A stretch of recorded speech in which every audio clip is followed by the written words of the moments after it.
It sort of gives a whole new meaning to the name stalker. The guy, Oh, yeah. he listens to us. He finds out where the station is, the town, the country, the frequency, the program director, the email address. Oh my goodness. He's out there watching you, Bob. I'm kind of scared now. Do you think he'll make it all the way to Brooklyn, Well, South Dakota? How cool would that be if you That would did, be. though? You know, you'd be more than welcome. I think Rick has an extra bedroom We in his do. home. Yeah, there you Hanu, go. come and join Hanu, us. We'll put you in the take care front of you. room. It's he a loves nice place. venison. I don't know if He does loves or not. medicine? Oh, No, venison. Oh, venison. Oh, but I thought you said medicine. I ate venison last night, You did? Oh. Good stuff. How did I know that? Because he's the great white hunter. Hanu's been watching you, too. Oh. Oh, You never know. he may have Hanu. your email. You never Yeah. know. That's good. Well, we like that. Hey, why don't we start this program in case we hadn't? In case you didn't know, I'm Joan Hogan, and today you're listening to the Prairie Doc Radio program, Questions of a Medical Nature. He really means it this week. Give us a call. He really is ready for questions on any great. topic. It'd be great. Yes, His specialty is internal medicine, although he seems to be a jack of all trades. Any medical question you have, he'll usually cover. And he's also a clinical professor at the University of South Dakota Sanford School of Medicine. Now you're officially introduced, Okay, Dr. Holm. and we've started, We have started the program. and We the truly program have. is ensuing. So, beautiful patient of mine said to me at the hospital, been sick. If I die, I think my family will be okay. Everything's set. It's just that I don't know that I've had meaning to my life. I don't know that I've made a splash. I don't know what kind of difference I've made. I've really not found my bliss. And, and I thought to myself, oh my God, who has?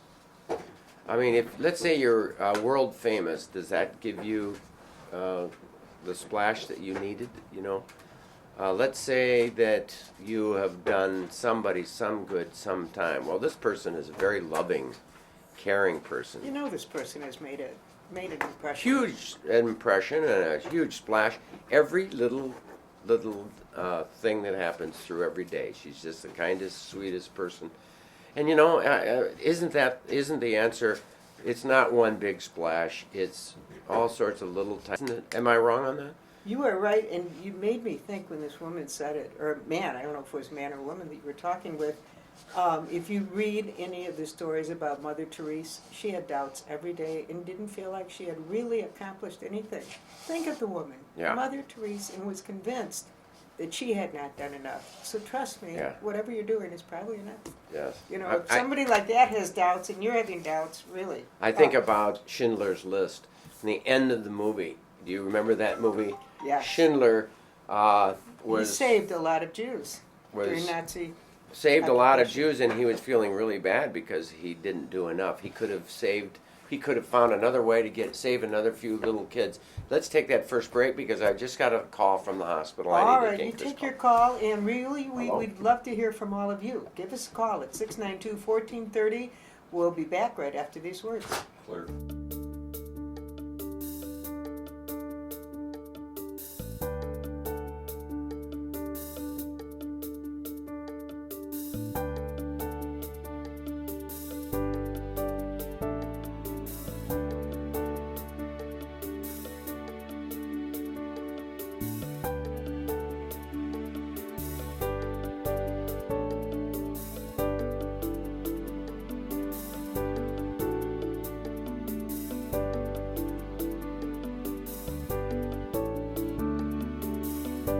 Welcome back to Prairie Doc Radio. We're so happy to have you listening this morning. It is a gorgeous morning in South Dakota, especially in Brookings, South Dakota.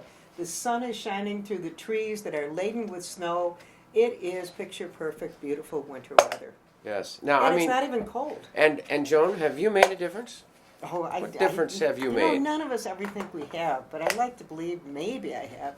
It isn't There's just more with, to be done. It's I'm not sure. just with children. It isn't having had a children. That child. That's not it. That's, of course, it's important that this procreation thing. But that's not it. You're related to everybody that's around you. Bob, what difference have you made? I mean, you know what I mean? None. None. But Bob, if you just look none. at The Christmas Story from Dickens, he kind of sums it all up too at the end of this bitter, cynical person's life. He looks back and realizes he hasn't done a thing. But thank goodness I now have an opportunity to make a change and to make the most of my life. Yeah, that's why that's such a wonderful story. Yeah, I agree. But if you think about it, Christ himself was filled with doubts. At Gethsemane, the night that he was taken, he said, take this cup from my lips. Human condition, I guess. The human condition is to never be satisfied because we're looking for that final satisfaction, which comes, Yeah, there you which have comes it. in heaven. Story is just bouncing all around this room, and it's that season of giving. So I said to this lady, It was a lady. Tell me what you said to her to make her feel better. it's the small things every day. It's just those little things that you do every day, and who is a kinder person than you? And she said, "Oh, you are the best doctor." Made her feel good.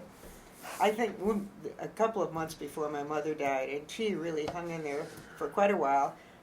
I said, "Mom, what is worrying you?" And she said, you don't get it. God knows the thoughts I've had. Other people don't.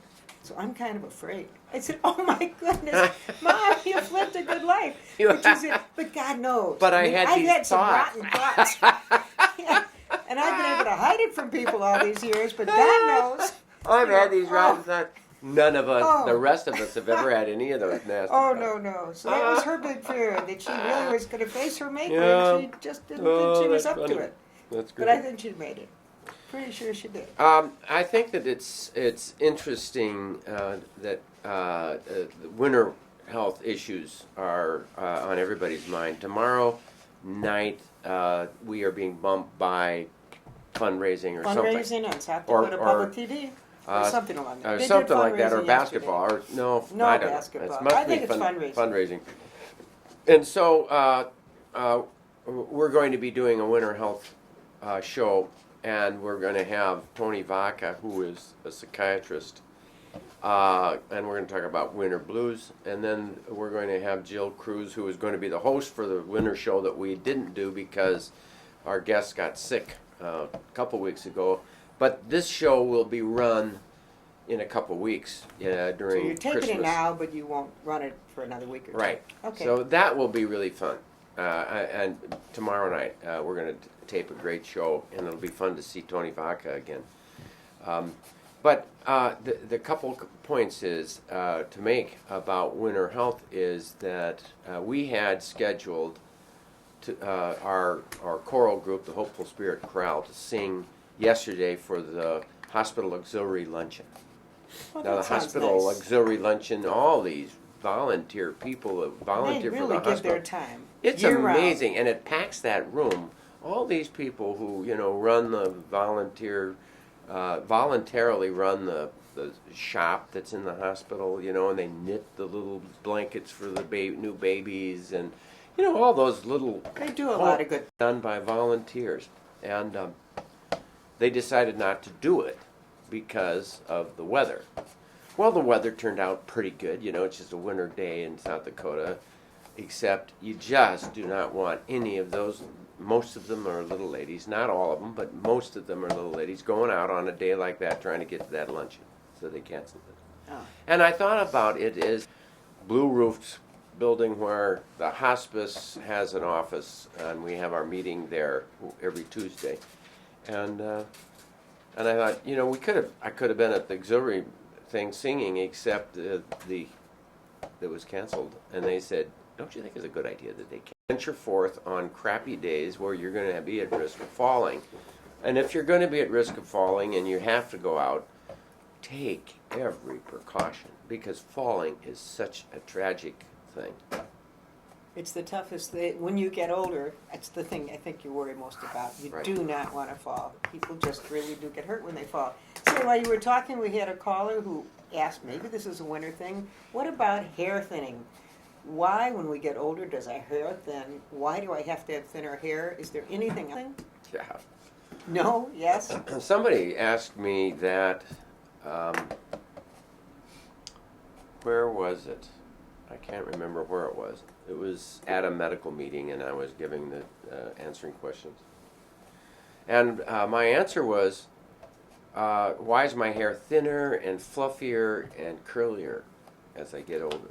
And am I losing my hair? What's happening? And I'm losing my hair. Why is this happening? What can I do to change it? And the answer was, I really don't know. I mean, it's the same. Here's the answer to the question: why is it that after I have chemotherapy and lose all my hair, it comes back different? It comes back curly. It comes back fluffier. It comes back different. I have no idea. But I can tell you my hair's changing. Of course, it's thinner, and I'm belly aching about that. And my wife says, not bad for a guy at your age. Isn't Be happy she about sweet it. At your age. Yeah, Bob lifts up his well, stocking Bob, cap. he's very happy Oh. with the lack of, you do not have male pattern baldness, which is nice. No, but it's thinning in the back. It's Yeah. thinning, Yeah. Well. So we don't have an answer for it. Sorry. The answer is I don't. It I beats don't being know the 6 answer. feet under. That's the only way it doesn't thin. Is if That- you're 6 there you feet go. under it. That's right. Okay. Well, Happy to be alive. We have another caller with a question, but I think we'll take our second break, and we'll get to that question right after these words.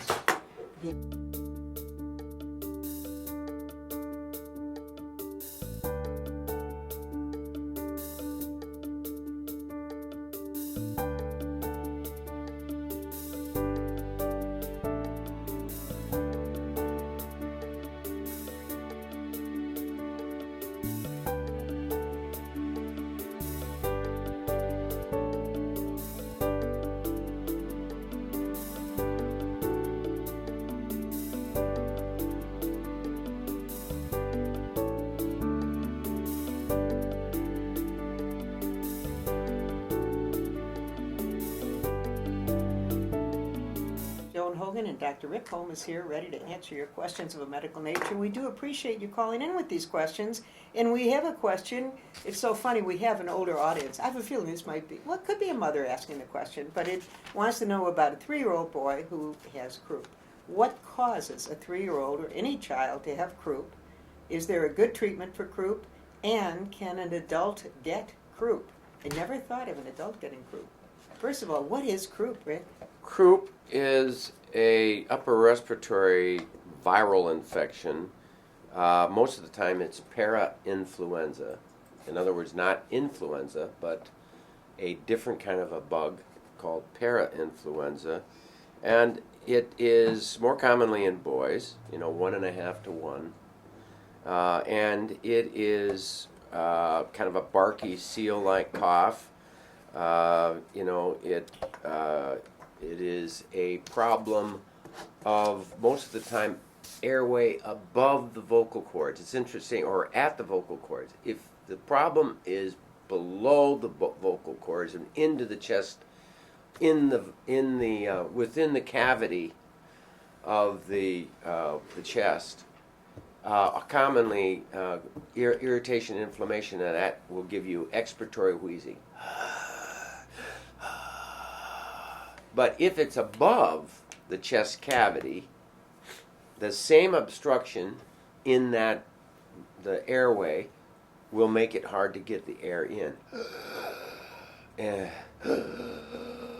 It's the inspiratory stridor that's characteristic of croup.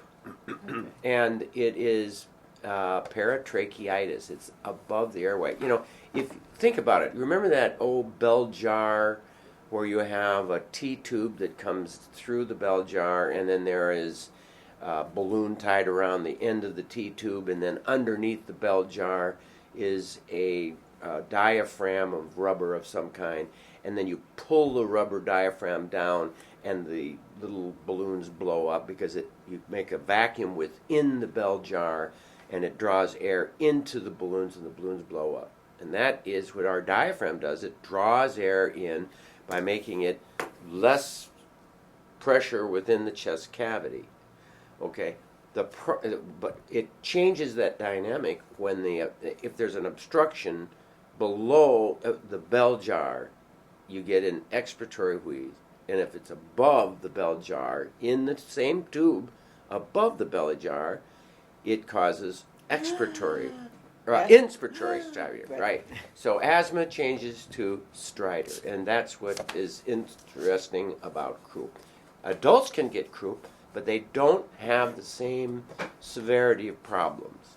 Okay. And Well, what can you do for a child with croup? There must be treatments. right, and it's steroids Oh, they have to turn off the that's what inflammation, helps. and so they can. So it is an inflamed. I don't know what the area. doses are and how they do Well, it. I you mean, don't you just treat many children. You burst what I've done in the past is I've burst them with little doses of prednisolone. You know, it comes in a little syrupy stuff, and you can give them that. You can give them inhaled steroids. You can also give them inhaled bronchodilators that will help a little.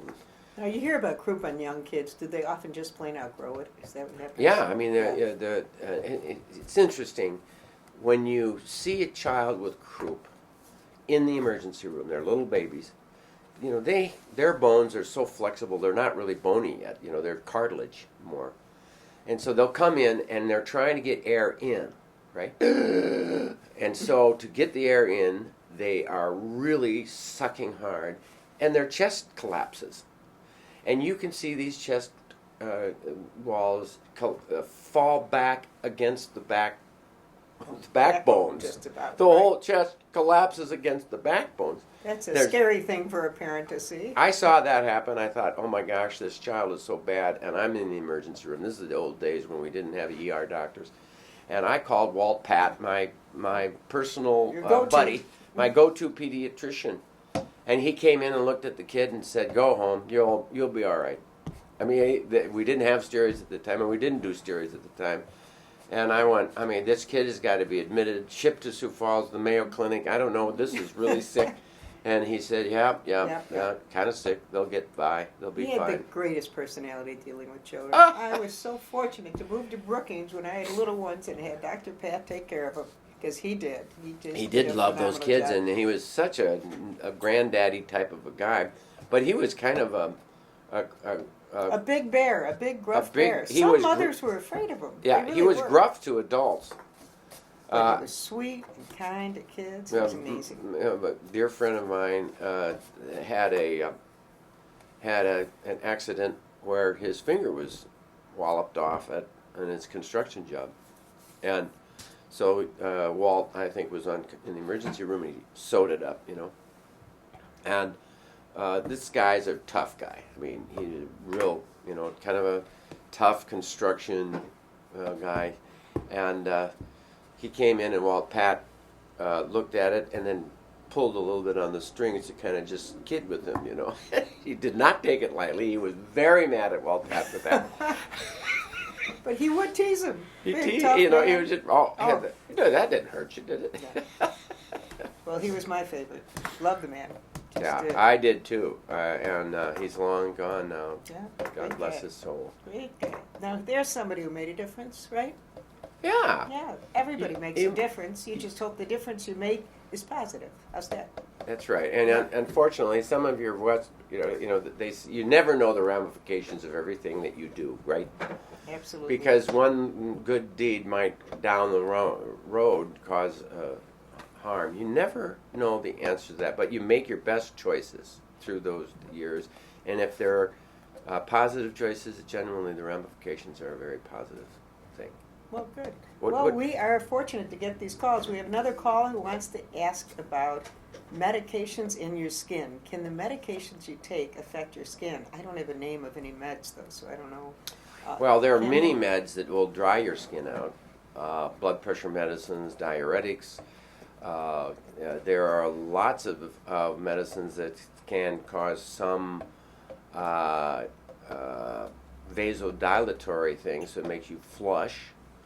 There are certain meds that turn your urine very yellow and would turn you a little bit yellow. If you take too much carotene, for example, I've seen a person come in and this was when I was on the faculty at Emory in Atlanta many years ago, and I was overseeing the outpatient clinic at Grady Hospital. And one of the interns brought me in a patient or dragged me in to see a patient who was jaundiced. Perfectly healthy guy in every other way, and it was jaundiced. And I walked in and looked at this guy, and he was this different jaundice. It was a yellow color that was just kind of different than any jaundice that I've ever seen. Huh? Jaundice is a yellow-green. Oh, This guy was a yellow gold. And I looked at his conjunctiva, opened his eyelids, and the eyelids were which is the first thing to turn yellow orange or yellow green with jaundice was perfectly white. So Bob, what did that mean? Yeah. Really, Bob? That's what I meant, He huh? used Visine before he came. Yeah, I said to him, so have you been juicing carrots? And he said, how did you know? I got a new juicer about 3 months ago, and I've been making carrot juice, and I drink it every day. Because you can't get that. Who can eat as many carrots to do that? And I just thought, maybe this is it. And the med student just dropped, or the resident, just dropped his mouth. And I mean, I'd seen a couple cases, I'd read a number of stories.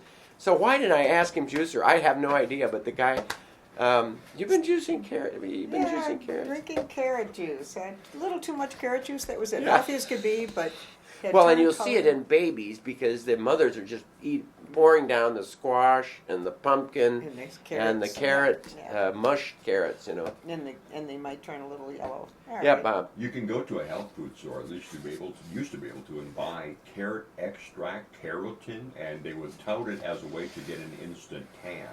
Oh. So I read about a bride that wanted to be tan for her wedding pictures, and she took like a whole bottle of these, and she turned orange. But the problem is when she sweat, it caused sweating. The perspiration dripped on her white wedding dress. Was and yellow? Turned it orange. It was orange.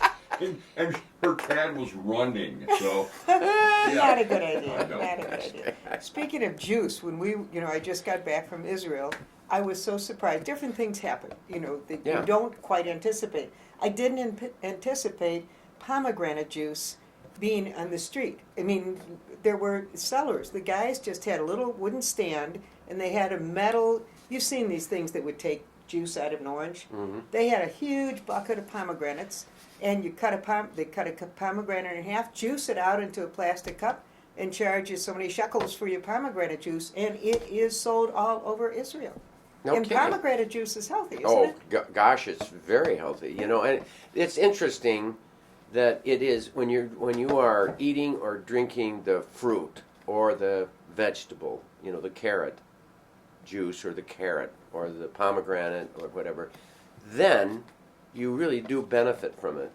The pills with carrot extract or the pills with this or that seem to not make the difference. And so, really, no question about it, by far, without a doubt, proven over and over again, the best source of multiple vitamins is in your fruits and vegetables. You eat correctly, you got them. The only thing is, in South Dakota, there's not enough sun to get enough vitamin D. You lose out 50% of the time north of Omaha. You just can't get enough sun to get the adequate amounts of vitamin D. It's that level of Omaha. That's the level. Cuts it off. And we're north of Omaha. We're north of Omaha. I'll bet our friend in Finland is north of Omaha, too. Yeah. So warn him. I bet Be sure to take your vitamin D now. Tell him he's north of Omaha. He Yes. needs to be taking his vitamin D. The other source of vitamin D, of course, the source of the sun, is the fish oil or cod liver oil or and it's got to be deep sea fish oil that is eating the plankton that comes down from above, and they get their source of the sun through the plankton that they eat, which is concentrated in their oil, which we get when we eat cod liver oil, which was our old source of vitamin D. The new source is a little capsule of I vitamin think I'll D. take the capsule of the cod liver oil any day.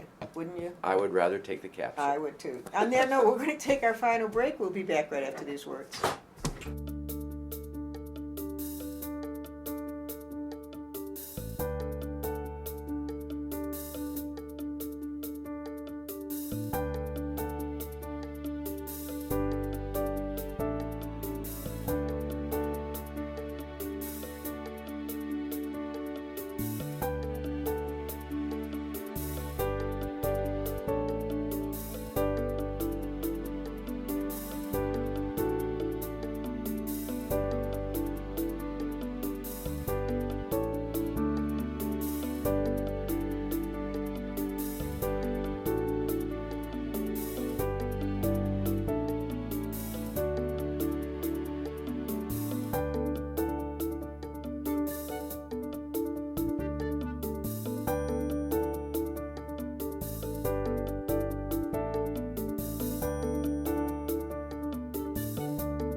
Welcome back to Prairie Doc Radio. We're kind of short on time. I have enjoyed this Well, program. but I want to Have ask you. Okay, Pomegranate? you were talking pomegranate seeds. There are only Okay. X amount of pomegranate seeds. Every pomegranate has the very same number of seeds, and it's over 500. It's small pomegranate, large pomegranate, doesn't matter. It's going to have the same number of seeds.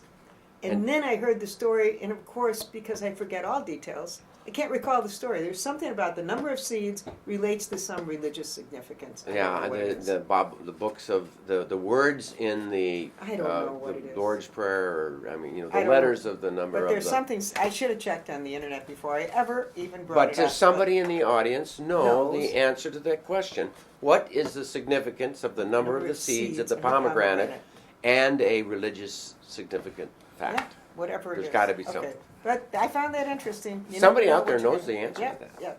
Pomegranate and traffic, two things I never expected to see. And traffic? I thought I was in downtown Chicago when we left Tel Aviv. I mean, it was insane. We had an hour's, 45-minute drive to Haifa, which is north of Tel Aviv. 2.5 hours we got there. Solid traffic. I just don't anticipate traffic in Israel. It just didn't seem right to Maybe me. it was the number of cars that were in the road and the That would- pomegranate seeds. Then maybe no, it has nothing to do with pomegranate No. seeds. Just odd things you see when you travel and you don't anticipate. Yeah, you know, Pomegranate on every corner I didn't expect, and I certainly didn't expect traffic. I love pomegranate juice, though, don't you? It is good. It is very good. Bob, what was that you said about pomegranate and lipstick? I'll tell you when we get off mic, okay? Oh. Yeah. Yeah. Okay. Okay. It's his little secret. Oh, right? pomegranate God. juice. But I do think that it says one more thing about the fruits of the season. There's wonderful fruits. This is a time of grapefruit and oranges. And although the crop has been very much crimped by a particular fungal infection right now, and there's less of them available, therefore they're more expensive. This is a wonderful time for You know an what's orange. really and a good are grape. the clementines. You can get Yes. clementine. They are just delicious. They're really good. And I'm sure they're good for you, aren't they? And there's a commercial somewhere about, the kids forcing mom and dad to get clementines. Oh, I haven't seen that commercial. Have you not seen that? No, it sounds cute. So Sounds cute. it's wonderful. I'm a Floridian by heart, married into it, and so we're promoting the Floridian oranges, and it's a great thing. Good so. thing. Right. Well, we are promoting the end of the program. We are running out of time, but we hope all of you listening have enjoyed this as much as we have. It's been a nice conversation. You can always hear more from Dr. Holm online at prairiedoc.org, and you may also learn more about his exciting activities at the Healing Words Foundation when you go to prairiedoc.org. Thank you, Rick. It's been fun, and I guess that's it till next week. Thank you, Joan, and stay healthy out there, people. That is-